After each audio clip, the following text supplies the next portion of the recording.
How do we deal with the problem of evil in this world? Why do bad things seem to happen to innocent people? And if your faith is built upon the blessings and circumstances of your life, then your life is like a house of cards. When your world is flipped upside down, what happens next?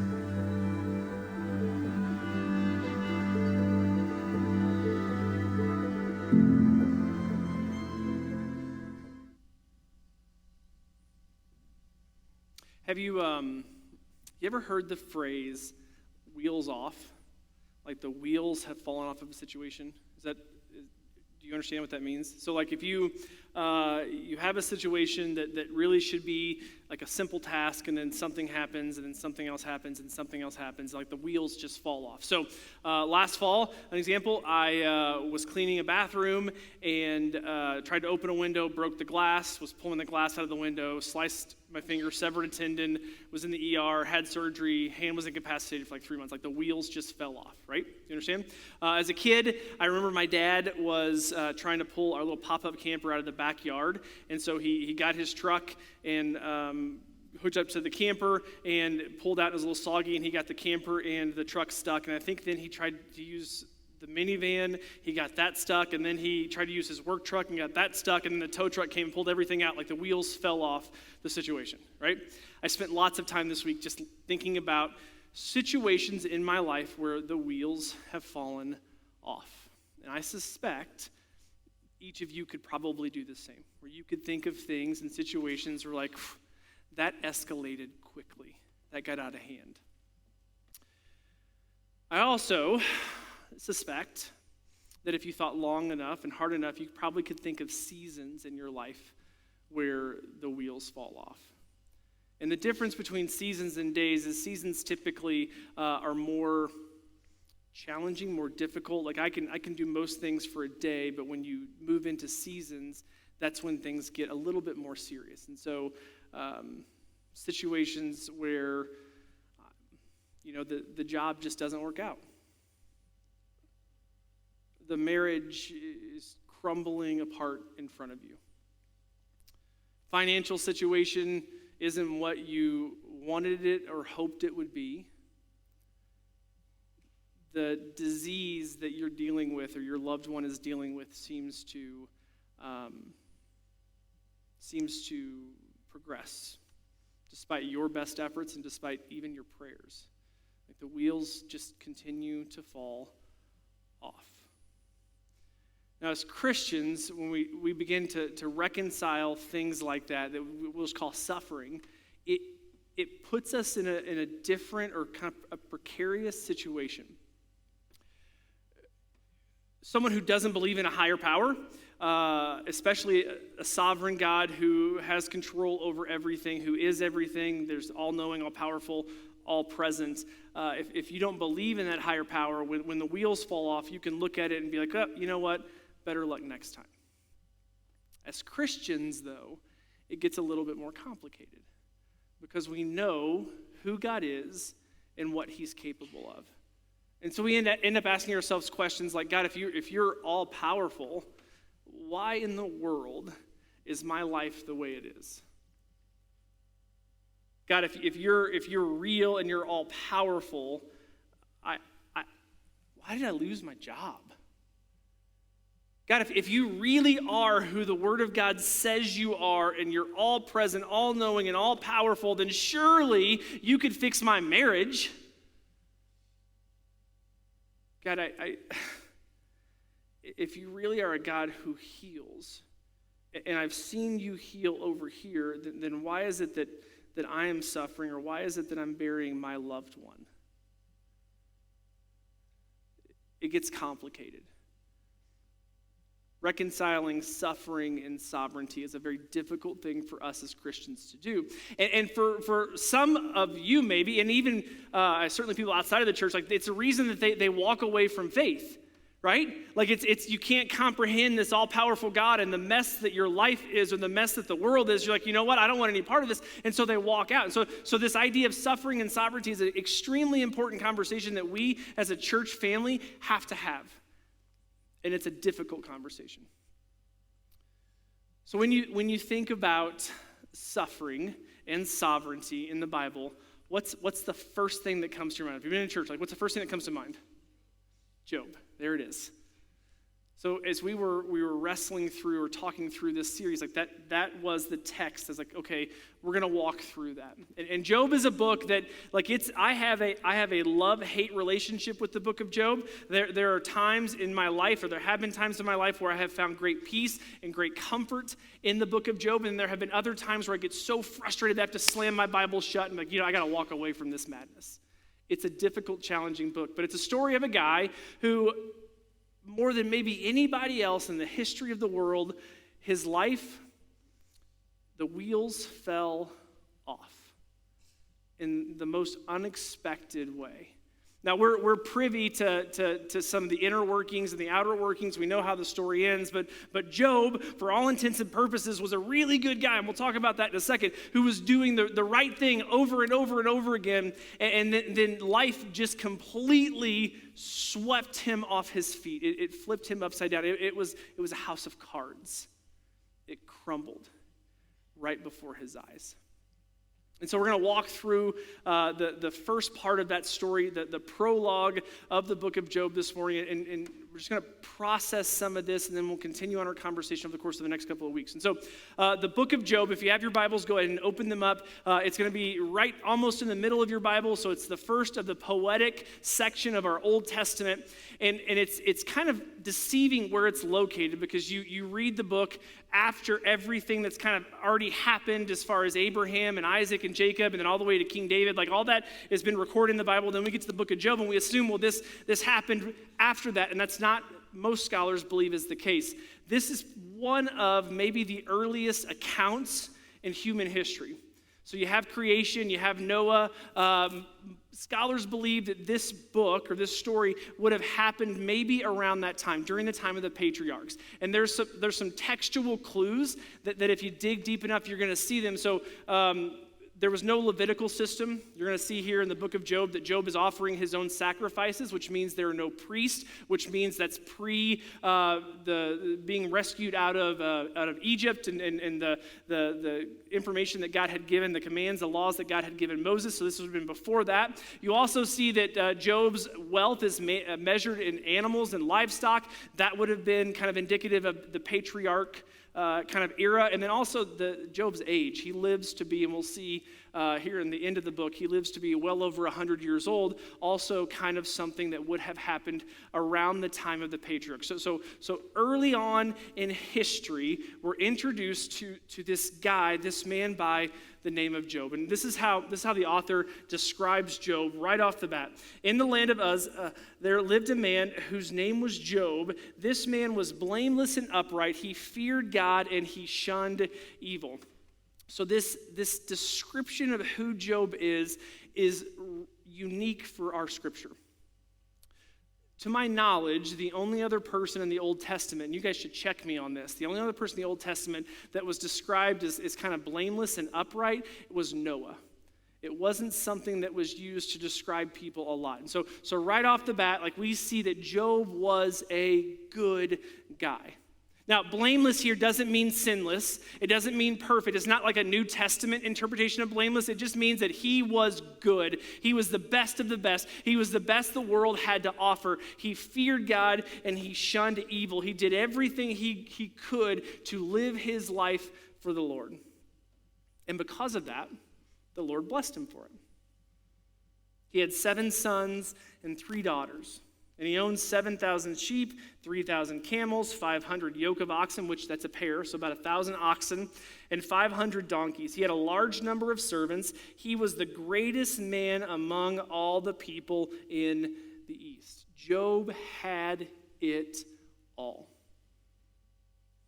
He had wealth, he had family, he had land, he had everything that anyone could possibly imagine. Like, just from the onset of this story, it's clear that God had blessed him in a mighty, mighty way, a huge way. Like, to comprehend his wealth, I think in our day and age, like, it's hard to put a comparison, but it's like not like rich, but like fancy rich, like Jeff Bezos rich, Elon Musk. You know what I'm saying? Like not just like it's beyond anything that we could comprehend. That's how Job was blessed. And here's what he would do. Again, loved God, shunned evil. Verse 4, his sons used to hold feast in their homes on their birthdays, and they would invite their 3 sisters to eat and drink with them. When a period of fasting had run its course, Job would make arrangements for them to be purified. Early in the morning, he would sacrifice a burnt offering for each of them, thinking, perhaps my children have sinned and cursed God in their hearts. This was Job's regular custom. He lived his life for the Lord. He worshiped God. And I don't blame him. Like he's got every reason to worship God. Here at the beginning of the story, I'm like, yeah, that makes sense. You're on the highest of high mountaintops. That's an easy place to be to see God. I get that, Job. He worships. The story's going to change a little bit. We're introduced to this kind of bizarre scene from the throne room of heaven. Verse 6, one day the angels came to present themselves before the Lord, and Satan also came with them. We'll talk more about this next week, but what we're seeing here is almost like the executive cabinet coming before the Lord, and they're talking through kind of what the next strategy is going to be, and God was going to send out the angels to do his bidding, and here it says that Satan shows up. Now, in the original Hebrew, this word would have been translated the adversary. It wouldn't have been a name, but most scholars believe that this is in fact the Satan. The Satan who we saw in Genesis and who we see defeated in the book of Revelation. Like he comes, he presents himself before the Lord, and the Lord said to Satan, verse 7, where have you come from? And Satan answered, from roaming throughout the earth, going back and forth on it. Now this isn't Satan just taking in the scenery. He's not just going for a nice hike. He's not just seeing what the world has to offer. He is looking for a kill. He's looking for his next prey. He's looking for a life to ruin. He's looking for someone to damage. Peter says, be alert and of sober mind. Your enemy, the devil, prowls around like a roaring lion looking for someone to devour. That's what Satan was doing. The Lord said to Satan, if we go back to Job, verse 8, have you considered my servant Job? There is no one on the earth like him. He is blameless and upright, a man who fears God and shuns evil. Satan says, does Job fear God for nothing? Have you not put a hedge around him and his household and everything he has? You have blessed the work of his hands so that his flocks and herds are spread throughout the land. But now, verse 11, stretch out your hand and strike everything he has, and surely he will curse you to your face. So Satan's strategy here is interesting. And I don't like to give him credit for anything, but I'm not entirely sure that for most cases that he would be wrong here. He says, listen, of course Job worships you. Look at everything you've given him. Look at the oxen and the donkeys and the camels and the land and the wealth and the kids. Like he has the best life. Why wouldn't he worship you? Satan was hedging his bet on the fact that Job's faith was circumstantial.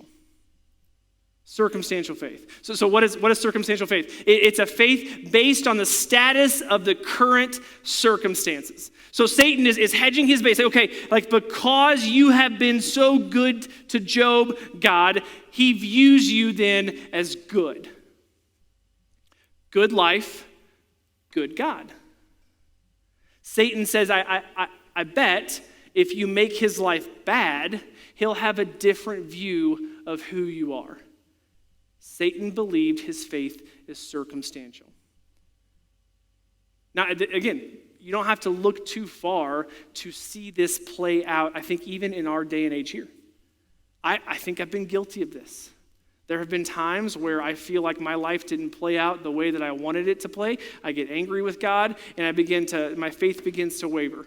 My faith is circumstantial. It's based on the status of my situation. So Job's going to be put to the test. Here's how it's recorded, and what I would argue is perhaps the worst day anyone has ever had in history. Verse 13, one day when Job's sons and daughters were feasting and drinking wine at the oldest brother's house, a messenger came to Job and said, the oxen were plowing and the donkeys were grazing nearby. The Sabeans attacked and made off with them. They put the servants to the sword, and I am the only one who has escaped to tell you.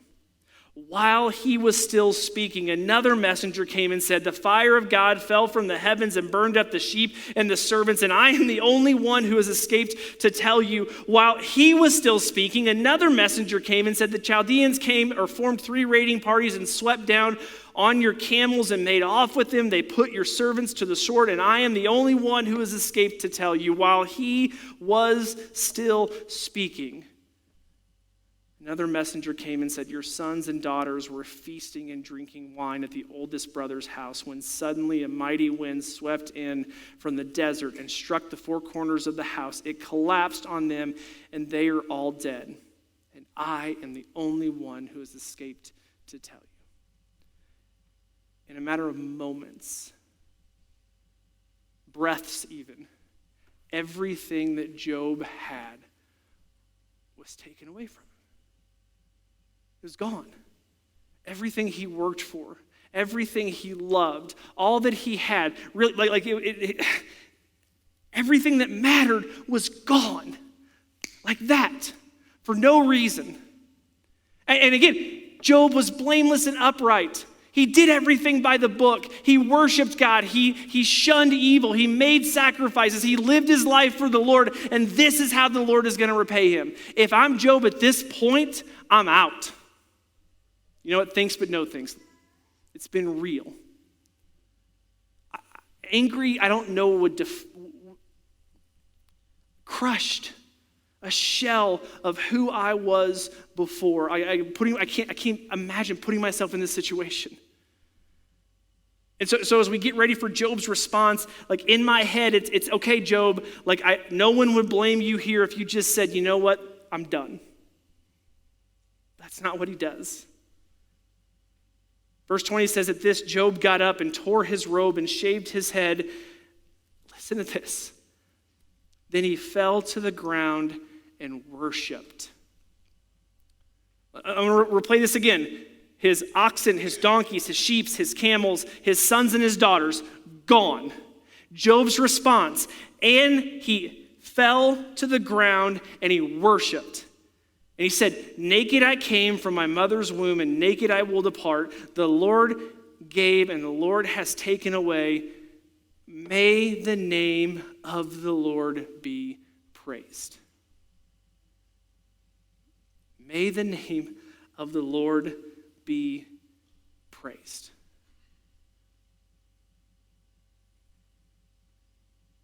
This wasn't the response that Satan was expecting. In fact, it was quite the opposite. He was pretty confident that if you take away someone's wealth, that their tune would change. And so he's going to approach the Lord one more time with a different strategy. Okay, if he doesn't waver when we take away his wealth, then what about his health? Verse 3, this is the Lord, still maintains his integrity, though you have incited me against him to ruin him without any reason. Satan replied, skin for skin. A man will give all he has for his own life. But now stretch out your hand and strike his flesh and bones, and he will surely curse you to your face. The Lord said to Satan, very well, that he is in your hands, but you must spare his life. So Satan went out from the presence of the Lord and afflicted Job with painful sores, from the soles of his feet to the crown of his head. Job took a piece of broken pottery and scraped himself with it as he sat in the ashes. And his wife said to him, are you still maintaining your integrity? Curse God and die. What she is saying here to Job is like, enough is enough. It would be better off if you just killed yourself. Job replied, you foolish woman, shall we accept good from God and not trouble? In all of this, Job did not sin in what he said. Job's wife gets a bad rap in this story. and rightfully so, I think. Like she certainly wasn't being a supportive wife, but if you have to put yourself in her shoes, like everything that Job has lost, she has lost too. Her wealth is gone. Her status is gone. Presumably her children are dead. Her response here is more in line with probably how I would respond. Job doesn't waver. He doesn't change. He doesn't walk away from his faith. He doesn't curse God. At this point, the only thing that he does in response to this is he worships. We walk away from this prologue of the story, and it's wow. How in the world is that possible? Again, I get stuck in traffic and I get angry with the Lord. He's lost everything. And somehow he's able to worship. What does Job have that maybe I don't have? What is it that Job has that I need? I'm going to try something here that did not work first service at all, but I'm going to try it again. I spent lots of time this week trying to make a house of cards. When we picked this sermon series, we had lots of ideas for what to call this series. I think the first one, I sent an email out to the team, is like, what about suffering and sovereignty? And like, well, that sounds good, that's good, but it doesn't really capture like what it is that we're trying to communicate with the series. And someone suggested, I won't say who, so what if we called it The Fan? I'm like, The Fan? Like, yeah, like when poop hits the fan and things, I'm like, no, we can't call a sermon series The Fan. That's not appropriate for church. So I ex-nayed that. And then we got to a place where it was like, well, what about a house of cards? What about a house of cards? And here's why, man, if I can do this here. My hands were shaking like crazy for service. So you have to, hopefully I can do this. If not, you have to use your imagination. When you look at the situation in your life, you look at your circumstances, you look at everything that you have, everything that God has blessed you with, and you base your foundation on that.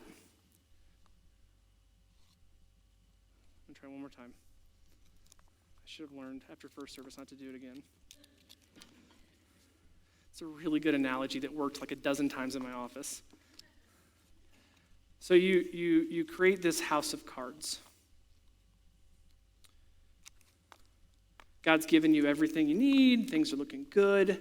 And right, like if this is your foundation of your faith, and these represent the circumstances in your life, and you begin to add things to it, and like things are going really good, God continues to bless you. I pushed my luck. Man, I pushed my luck. But what happens is if you take your house of cards and your faith resides on it, what happens when that house is blown down? Because inevitably, no matter who you are, no matter how good your life is, like death is going to happen, right? Like sickness is going to be a part of the situation. You're gonna lose some of your money. You're gonna struggle in your marriage. Like all of the things that keep falling down. And if your faith is sitting on top of that house, then it comes crumbling down with you. So the reality is that if your faith is circumstantial, it is only a matter of time before your faith is going to fail you. It's not a matter of if, but when. Now, like when the circumstances are good, like it's great and it's awesome, and I hope that every one of your lives, like that's how it is defined, but we know better. Jesus promises as much. In this world, you're going to have trouble. It's not going to be easy. Your situations are going to change. Your loved one that you've prayed for, they're going to die. You're going to lose the job that you worked so hard for. Your marriage is going to crumble in front of you despite your best efforts. Your kids are going to disobey. Like the list goes on and on and on and on. And if your faith is sitting atop of those situations, it's going to crumble with it. And you're going to walk away. You're going to read stories like Job and say, like, well, that isn't me. But if you could figure out a way to base your faith not on your situation, but God's sovereignty, well, then it doesn't matter what life throws at you. It doesn't matter what happens. It doesn't matter what you get or what's taken away. Like all of it's gone, but this is there. It's resolute. It is unshakable. That's what separates Job here in this story from maybe most of us. Job's faith was not circumstantial. And because of that, he was able to waver this storm. What happens then is if life is good, then God is sovereign. And if life is bad, guess what? He's still God, and he's still sovereign. Now, it doesn't mean, church, that this is going to be easy. It doesn't mean this is going to be a walk in the park. Again, see Job chapter 1. My prayer is that never happens to any one of you in here. But if your faith is based on the sovereignty of the Lord and not the situation or circumstance in your life, then you have a chance. Job answers the question, what is it that makes God worthy of worship? And at the beginning of the story, you read, well, it's because he's blessed you with so much, and that is absolutely a reason to worship. But at the end of chapter 1, in the beginning of chapter 2, he worships still, not because of his situation, but because of God's sovereignty. In the highlands and the heartache. Mountains and the valleys. We're going to sing one more song here, and it's a new song for the church. Maybe it's not new for you. I heard it earlier this summer at the ordination service, and it was one of those songs when I first heard it, I was like, I'm not sure how I feel about it, but I just kept listening, and I was just wrecked. It's been on repeat ever since. It's going to be the theme song kind of for this sermon series, and it's a song that describes God's sovereignty. And our ability and our willingness to worship him in the highs and the lows. So I want you to stand. If you know the song, sing it. If you don't, I want you to soak it in. No matter what your situation is today, what your circumstances, I need you to hear that God is sovereign. He's in control. He hasn't given up on you, and he loves you.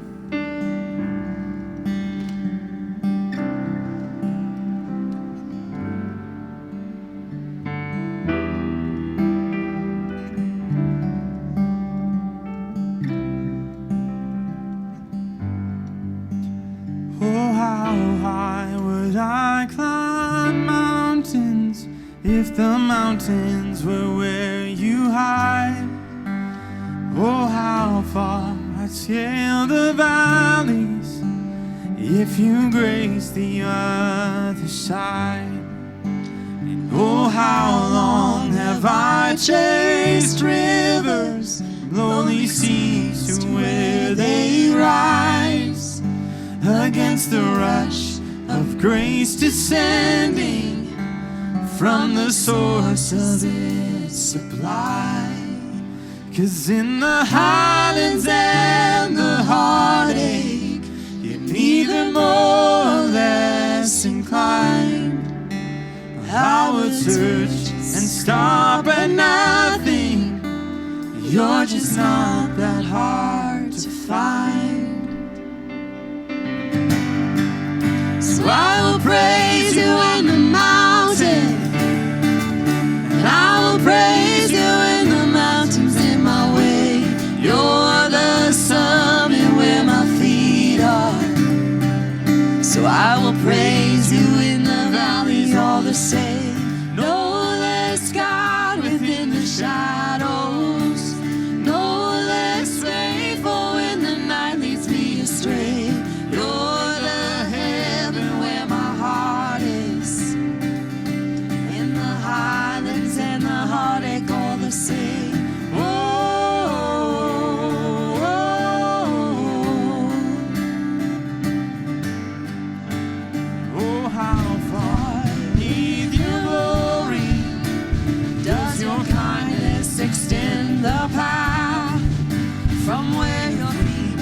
west on the sunrise, to where you sweep the sinners past. And oh, how fast would you come running, just to shadow me through the night, trace my steps through all my failure, and walk me out the other side. For who could dare to say that mountain, that valley hill called Calvary, but for the one I call Good Shepherd, who's like a lamb was slain for me. So I will praise you on the mountain, I will praise you in the mountains in my way. You're the summit where my feet are, so I will praise you in the valleys all the same. No less God within the shadows, no less faithful when the night leads me astray. You're the heaven where my heart is, in the highlands and the heartache all the same. Oh,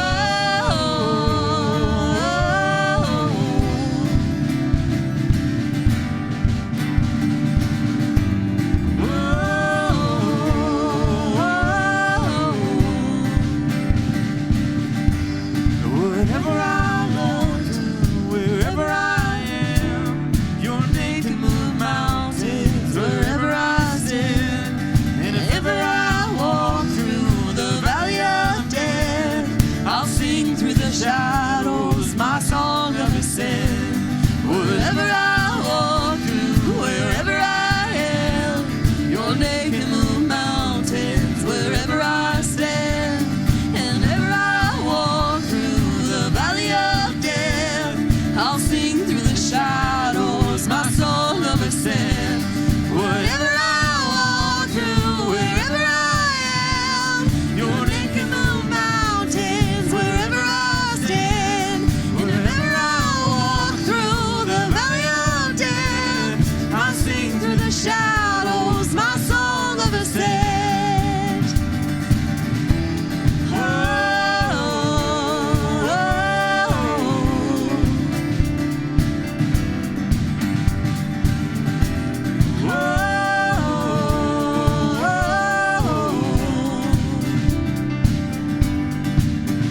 From the greatest of all valleys come the pastures we call grace, a mighty river flowing upwards from a deep but empty grave.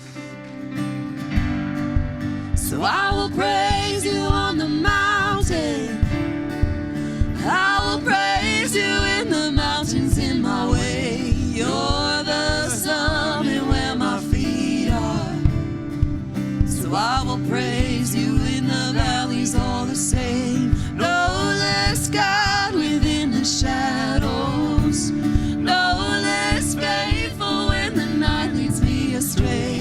You're the heavens where my heart is, in the highlands and the heartache all the same.